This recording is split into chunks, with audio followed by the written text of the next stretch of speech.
Welcome to the Education Marketing Leader podcast with Chris Raposo.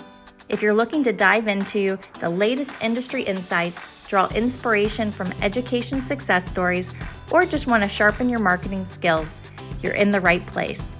Here, we bring you a diverse range of voices from experts and leaders in the field, offering you a unique blend of professional development and practical strategies. Whether you want to understand your audience better, stay updated with the latest tech trends in marketing, or expand your professional network, we've got you covered. So while you're driving on your morning commute or winding down after a busy day, let's explore the dynamic world of education marketing together.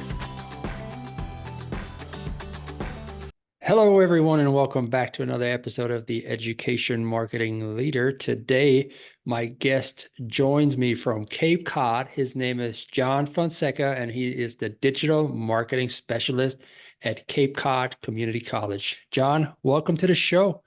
Thank you for having me. Excited to be here. I am excited as well. So John obviously looks the part. He's a creative mastermind. And today I will talk a little bit about how to leverage social media for effective public relations. But before we do so, I always want to get a little bit of background on my guests so the audience feels comfortable with the guests. So let's start out a little bit about your journey and what took you to your current role as digital marketing specialist at Cape Cod Community College. Perfect. So I was born in December 30 in 1980. Yeah, right. Start all the way from the beginning. So first job out of college, I was working in television news. So I'm one of those news transplants. I was reporter, editor, photographer, the guy who switched to commercial breaks. I did it all in the news. I was there for 5 years, which I, looking back on it, like to say was 4 years way too many. There's only so many murders you can cover at 1 a.m. before it starts to take its toll on you. So I was looking for any and every way out of the news, ended up landing a job at a mental health company doing their stories of recovery, their website, some graphics here and there. Left that and found my passion and home in community colleges. I went to Bristol Community College in Fall River. And you know, it seems like I was there for a while. It's where I fell in love with the National Council for Marketing and Public Relations, NCMPR, which I'm now a board member of and the director of District 1. So that's super awesome on my part. But anyway, I was at Bristol Community College and fell in love with my coworkers. My vice president at the time, Sally Cameron, really became my mentor. My direct supervisor, Keith Tebow, and Patrick Stone and Andrew Nasser. I had worked with them constantly. We had such a great working relationship. Sally retired. Things went the way they went. And I left to go to evil four-year institution, Bryant University. So away from the community college realm. And I was there for about 5 years doing digital marketing, social media, videos, that kind of fun stuff in the four-year realm. From the first week I was at four-year college, I missed community college. I was missing it so bad, looking for ways to get back because that kind of speaks to me. I am a first-generation American, first-generation college student. My parents are both from Portugal. So community college and state schools, those are kind of my thing. Working in the private schools was a huge shift for me. And I never really felt like I belonged. So after 5 years there, I found my way to working with Patrick Stone, once again at Cape Cod Community College. And I got to say, find your people, follow your people. There is nothing like working with someone that understands you and you understand them, and you're able to just have creative freedom and everyone trusts everyone. So that's a little bit long-winded version of my background. Very good. Yeah, lots of name dropping here with Sally Cameron. I had her on my show as well. That episode will drop in a little bit. Patrick Stone, I saw him post a picture with you and the Portugal national team jerseys there. So we'll probably meet you in the semifinals of the European Championship if Germany makes it that far, hopefully. I was going to say, you have higher hopes than me. I think we're out in the round of 16. Slovenia's taking us out. But you made it. You made it at least That's out true. of the group stage. So But yeah, NCMPR, of course, that's kind of how I got to meet you through that organization. Mhm. Been to two of those national conferences, really enjoyed that time there. Great tight-knit community. So anybody who's listening in from the community college or technical school realm, check it out, consider it. It's worthwhile to get involved in. Now let's talk about your responsibilities a little bit, because you told me in the pre-interview that that spans across digital platforms, video to social, that's a lot. How do you balance all that to make sure that work product is top par? For sure. We have a pretty small team at Cape Cod Community College. So I am responsible for our social media. I'm responsible for our website and video creation, and also our digital advertising. So all of our digital advertising is placed in-house. So that's me coming up with videos, graphics, whatever's going out to our digital ads, setting it, keeping the analytics, tracking everything. So that's me. Ton of hats, right? Community college, we all kind of do multiple things. The way I'm able to balance it is staying as organized as possible. I am a huge believer in calendars and note taking, and I schedule myself pretty extensively. So for anyone who's looking for, some sort of scheduler or just project management tool, I'm a big fan of Notion. Um, so Notion allows you to, schedule your calendar. It also allows you to keep notes right in that same platform. It's mobile friendly, it's desktop friendly, it's browser friendly, so it is always there wherever you are. So that my life is on Notion. It's good to know, because a lot of folks listening in, they're probably on a smaller team, wearing many hats, having many responsibilities there. So staying on top of those responsibilities, those things that need to be done versus the things that would be nice to have done, is very, very important. But let's talk about the episode. Let's talk about storytelling a little bit, PR. So you mentioned storytelling is crucial in higher education, PR. How has Cape Cod Community College embraced storytelling on its social media strategy efforts? Absolutely. So we take a very student first approach at Cape Cod Community College. So our social media efforts, and right now it's mainly focused on Instagram because that's currently where the majority of our current students are, both at 4Cs and prospective students. So it is a lot of highlighting our student stories throughout various programs, various stages of life. It's really showcasing the community at 4Cs, and that's really what our social channels are all about, is so showcasing community. You get a more authentic look at 4Cs, and then from there, if you're interested in something, take a look at our website. You get that polished profile. Absolutely. Absolutely. Do you ever get media inquiries because of the efforts of your social media publishing?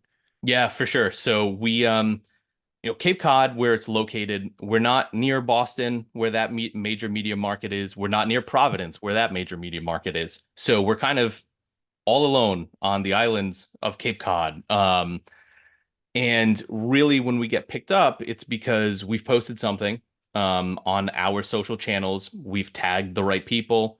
It's been shared the right amount of times, and news outlets will pick it up, retweet it, repost it, whatever it may be. And that's kind of how we get our media hits that way. We found for us, the traditional pitching PR doesn't work. So, we are our PR is essentially how we view it in our department. And there's no better place to get your word out than your own social channels, because you're hitting who you want to hit. Mm-hmm. Absolutely. And regarding your student demographics, are they mostly younger folks, Gen Zers, or are you targeting and bringing in adult learners as well? All over the place. So our Instagram tends to skew a little younger in terms of Mhm. tone and messaging, but younger meaning 18 to 30. And, our Facebook is really where we're tightening up our voice a little bit, and it's more towards parents, those decision makers, Mm. and our older student population. Yeah, that makes a lot of sense. That makes a lot of sense. Now, with using student stories, I've heard before in the past interviews that it's a little bit more difficult to getting them from the adult learners, because they just have such a difficult, such a different schedule, right? They won't be on your campus, the traditional hours, for example, when you're there. Have you come across some issues spreading student stories of the more mature audiences, or do you not even focus on that? So I haven't come into an issue, and the reason why is because we have such an amazing working relationship in our department, and our president is phenomenal. We're able to work off hours, so we don't have to work 9 to 5 to get everything done. I mean, doing a website during normal business hours just causes massive problems. So a lot of my stuff happens off hours. Messaging students, like, we're here for students, right? This is what we're supposed to be doing, and I think a lot of people forget that. And it's, if we have a great story to tell and they're only available at 7 o'clock at night, what's it going to kill me to jump on a Zoom at 7 o'clock at night to talk to somebody for 30 minutes to figure out their story? Like, easy. Yeah, that's a great mindset to have on your part as well. The flexibility is very important. You got to meet your audience where they are and not have your audience tailor their schedule to where you are. Right. You know, you also mentioned that you're super involved with the website, and content is obviously key when it comes to people coming to your website to understand what do you offer at the first glance, because sometimes, you know, you never get them back. If they come to your website, they can't find what they're looking for, going over to the competitor, and that's it. So how do you ensure that the content that's published on your website is engaging and aligns with your marketing efforts? You know, can you share some examples from 4Cs? Sure. So, important to know, when I came in, our website was tailored to everybody, which means it was tailored to nobody. And because of that, messaging was getting lost left and right. When I came in, the team grew by 25%. So, it was a lot of, there was nobody like me kind of really managing and taking ownership of the website like it is now. And we've spent a lot of time in the 2 years that I've been at 4Cs switching the website to be prospective student focused. Students go to your website, they have a back-end portal. They're going there and they're clicking that portal. Ours is My 4Cs. That's what all of our analytics show, right? They're same thing with staff and faculty. They're going to your website, they're clicking My 4Cs. We don't need to make all this stuff public that was public before. There's no need for it. No one's searching it. Now we're really tailoring everything to prospective students. And with that, a huge focus is our student stories. So you'll see a lot of student profiles on there.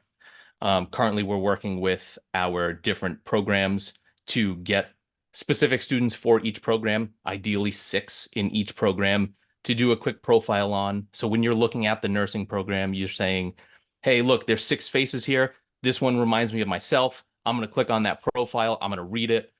Cool, they had a great experience. I'll go click around some more, see what else is going on. And, it all leads to applications and inquiries. 100%. Do you focus at all on website personalization, or do you leave that to the outreach for emailing or something like that? So with the templates that we kind of have in place now, no, that is something in the future we're looking for. We are going to be hopefully going through the process of a web redesign, and that'll be part of it. Yeah. Okay. That makes a lot of sense, because it seems to be the future. Like, everything's personalized. So website obviously wants to be personalized as well. Now, going back to social media a little bit more, and the student takeovers, just because 4Cs focuses heavily on the student stories. So that's one of the most popular strategies that I've learned over the course of my podcasting careers with others, higher ed marketers. How do you implement this student takeovers at 4Cs, and what impact has it made on your audience? Are there certain stories that resonate more than others? Sure. So I've been doing student takeovers since like the first year I started at Bryant University, because of the fact that, look, we're old, right? I mean, that's no surprise. Like, I got gray in my beard everywhere. I'm an old man. Nobody wants to see my face on our social media channels. They want to hear from our current students. So the way we take it at 4Cs is we're finding students from different programs, and it is yes, you're taking over for the day, you're showcasing your day. But, we're taking a little bit of an admission focus. You're focused on the dental program. You're focused on the robotics and engineering program. So when you're showcasing your classes, that has to be a big highlight of what your day is. So that what happens is at the end of the takeovers, I save them all. They get highlighted, obviously, on our Instagram in our highlights section, but they're also all downloaded. And they're turned into YouTube videos for our admission counselors to then use them when they're out talking to prospective students of, hey, we just had a robotics kid take over the Instagram. Here's a live look at his day.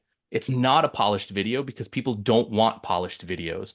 They want to be able to scrub through and see, okay, that's what an actual class looks like. Oh, they actually did build a robot. They're actually programming things. And it's not just talking head professor saying this is the most amazing place in the world. And then the super polished student saying, wow, I wouldn't be anywhere without 4Cs. You know, we're looking to showcase that average student. The great student is going to be the great student, but we want that average student to know that they can come here and have that amazing experience. Yeah, absolutely. So when it comes to those student takeovers, when they give you the raw video, how long do you expect the video to be? And then when you edit it down for YouTube, what do you put out there? Like a 5-minute video or longer? So I usually tell them, so when they're given, I change the password, give them access, they're posting on the stories, and I usually tell them to keep it around 10 stories for their day, showcasing their classes, showcasing where they go in between classes, and most importantly, throwing out an Ask Me Anything box so that when they get questions in from prospective students, or sometimes those prospective students are me feeding them easy softball questions, they're able to answer them, and you get that personal face with it, answering your, how do I apply? What is this program really like? Who's your favorite professor? The videos range. So they're anywhere between a minute and a half and sometimes like 4.5, 5 minutes. And it all depends on what the student is really showcasing that day and how much is going on. I usually don't take anything out unless they are posting like a lot of memes on the story. We've had that once. And, you know, that kind of pertains to nothing. It was just like a, hey, I found this funny. Who else finds this funny? You know, you can take it out. It's not really meat for our admissions counselors. So, but usually it's a lot of questions being answered by students. And again, it goes back to you're finding a familiar face or a face that you engage with, and you're clicking on that video and saying, cool, again, this person reminds me of me. They look like me. They're in robotics. I want to do the robotics program. Let me take a look at what this is all about.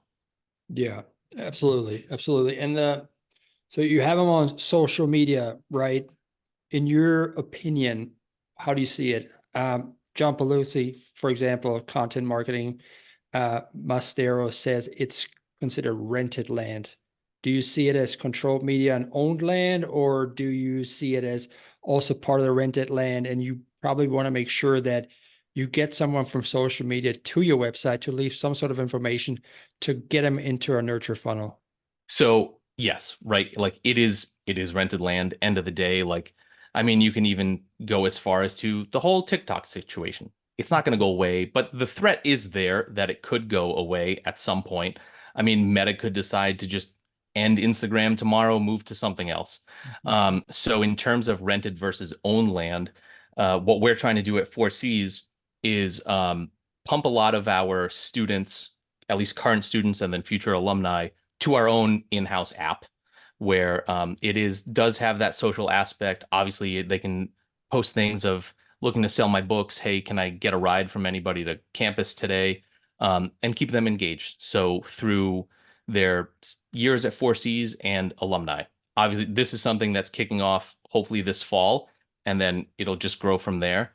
But in terms of social now, we do see it as more of just an engagement tool and a tool of just when you're ready to think about your college experience, you're going to think about us. We're going to be top of mind. Like that on Cape Cod, yes, we get it. You want to go past the bridge. You want to go to Bridgewater State, UMass Dartmouth, UMass Amherst, out of state completely, cool. But we're going to make sure we're top of mind because we'll be there through tagging, through our location tags, through being in your colleges. Again, like we're providing entertainment. We want you to take away that 4Cs is not, what I think of when I normally think of a community college. I'm going to get a great experience. Those teachers teach at the 4 years I want to go to. I'm going to save a ton of money. So it's really using the engagement of our social media to make sure we are top of mind when you're thinking of going to college. Yeah, and this is marketing, as Seth Godin would say. You want to be top Yeah. of mind. You want to be that trusted source. You give free value, free entertainment, and then when the time comes, because 90% of whatever the number is of your prospective buyers are not in the market at the moment, but when Right. they are, they come to you because you've done your job well Right. of Well, and staying. none of our social content is an ad. So like, yes, all of our social content is an ad, right? Like it's all saying what a great place, but nothing is saying register for classes. Nothing is saying like summer courses start now, do your financial aid. We don't do that on our social media because we know people outside of our community are looking in and they want that entertainment value. They want to really see 4Cs as a brand. And you're not really going to see Nike posting, hey, 25% off now on Nike stores. Like, come on, what are you guys doing?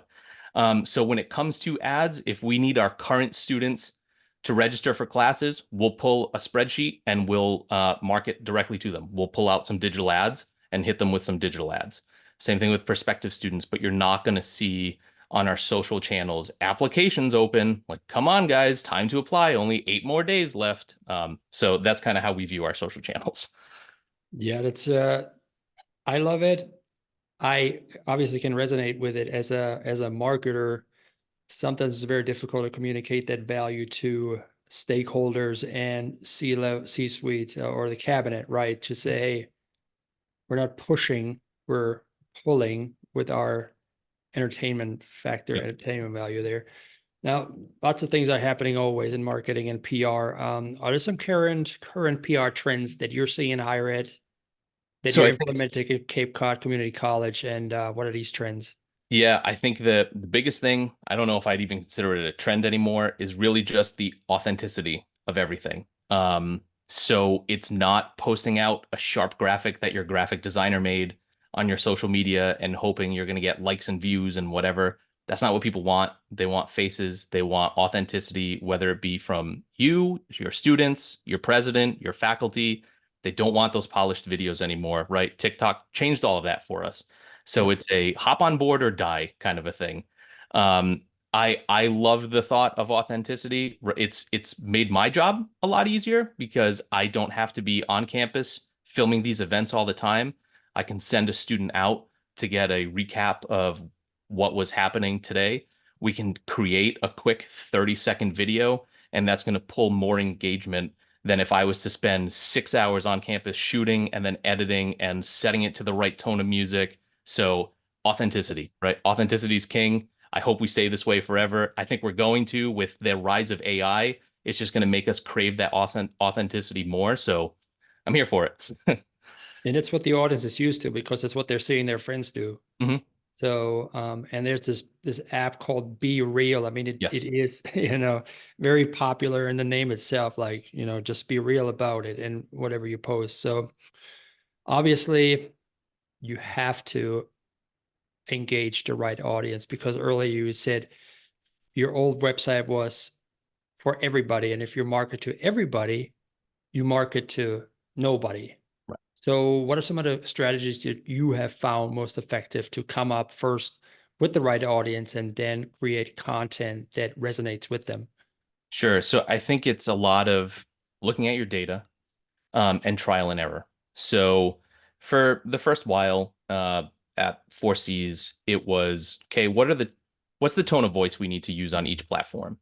And we have found, so if we're breaking it down through our big four, we have our Facebook really is our faculty, staff, prospective students, parents, and our slightly older students, our non-traditional age students.